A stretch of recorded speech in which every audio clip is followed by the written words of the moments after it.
தமிழ்நாடு முதலமைச்சர் அண்ணன் விஜய் அவர்கள் விவசாய கடனை தள்ளுபடி பண்ணிட்டாரு. ரொம்ப பாராட்டுக்குரிய விஷயம். ஏன்னா சொன்னதை செஞ்சுட்டீங்கன்னு அப்படின்னு சொல்லலான்னு பார்த்தா அதுக்குள்ள அண்ணன் ஒரு ட்வீட் போட்டிருக்காரு. என்னன்னா, கூட்டுறவு வங்கிகளின் மூலம் 50,000 வரை பயிர்க்கடன் பெற்ற குறு விவசாயிகளுக்கு முழுமையாக பயிர்க்கடன் தள்ளுபடி செய்து மாண்புமிகு தமிழ்நாடு முதலமைச்சர் ஜோசப் விஜய் அவர்கள் அறிவிப்பு அப்படின்னு போட்டிருக்காரு. என்னன்னா இது நியாயமான?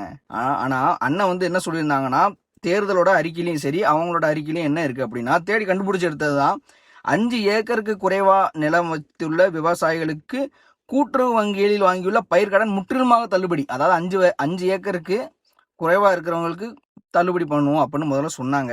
5 ஏக்கருக்கு மேல இருக்கிறவங்களுக்கு பயிர்க்கடன் வாங்கியிருப்பாங்க, அதுக்கு வந்து 50% வந்து தள்ளுபடி பண்ணுவோம்னு சொன்னாங்க. ஆனா இப்போ வந்து இதுல பாத்தீங்கன்னா குறு விவசாயி, சிறு விவசாயி அப்படின்னு தனித்தனியா பிரிச்சிருக்காங்க.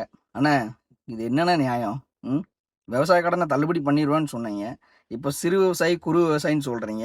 அதுல வந்து கடன் தொகை வந்து 50,000 வரை வாங்கினாங்கன்னா குறு விவசாயிகளுக்கு 100 விழுக்காடு தள்ளுபடி பண்ணிடுவாங்க, சிறு விவசாயிக்கு 50% தள்ளுபடி பண்ணிடுவாங்க. எப்படி? அந்த 2 ஏக்கருக்கு மேலே இருந்துச்சுன்னா அவங்க வந்து 2 ஏக்கர் டு 5 ஏக்கர்னா அவங்க வந்து சிறு விவசாயி, 2 ஏக்கருக்கும் கம்மியாக இருந்துச்சுன்னா அவங்க குறு விவசாயி. ஆனால் இதை நீங்கள் தேர்தலில் சொல்லவே இல்லையேண்ணே. விவசாயிகள்லாம் நீங்கள் இப்படி தான் பண்ணுவீங்க அப்படின்னு சொல்லி அவங்க வந்து ரொம்ப ஒரு சந்தோஷப்பட்டாங்க. இப்போ நாங்கள் கேள்வி கேட்குறோமோ இல்லை, விவசாயிகள் கேள்வி கேட்குறாங்க. என்னென்ன நீங்கள் ஒரு அறிக்கையை விட்டீங்க, ஆனால் இது வந்து இப்படி இருக்கு அப்படின்றாங்க. இப்போ 50,001 60,000 வரை வாங்கினா குறு விவசாயி வந்து 40,000 வரையா 40,000 ரூபாய் போட்டிருக்கு, அதுக்கு வந்து தள்ளுபடி பண்ண முடியும். இதே 50,001 ரூபாய்க்கு மேலே போனால் கூட, 50,000 60,000 போனால் கூட அது வந்து 20,000 இருக்கும்.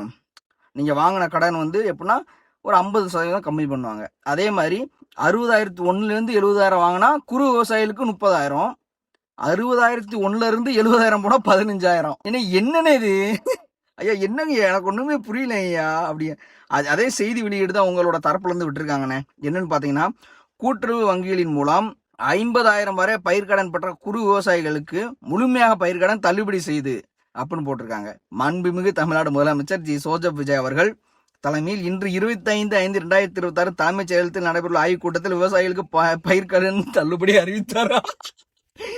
இதே ஒரு உண்மையிலே ரொம்ப கஷ்டமா இருக்குண்ணே. நீங்க வந்து பயிர்க்கடனை தள்ளுபடி பண்ணுவேன் அப்படின்னு சொன்னீங்க, அந்த சிறு குறுங்கிறதுலாம் சொல்லலை, இந்த பர்சன்டேஜ் அப்படின்னு சொல்லலை.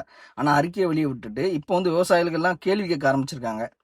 என்னென்ன நீங்கள் அப்பா அப்படி சொன்னீங்க, ஆனால் இப்போ வந்து நீங்கள் இப்படி சொல்கிறீங்களே அப்படின்னு ஒரு கேள்வியை வந்து எழுப்பும்போது, அப்போ நீங்கள் எதற்கான மாற்றாக வந்திருக்கீங்க? அப்போ இதுக்கு முன்னாடி இந்த திராவிட அரசியல் அவங்க அப்படி தான் சொன்னாங்க, இப்போ நீங்களும் அதையே சொல்கிறீங்களே, ஏன் அப்படி சொல்கிறீங்க அப்படின்னு வந்து விவசாயிகள்லாம் கேள்வி எழுப்பியிருக்காங்க. இது மாபெரும் ஒரு பெரிய குற்றச்சாட்டாக இருக்குண்ணே.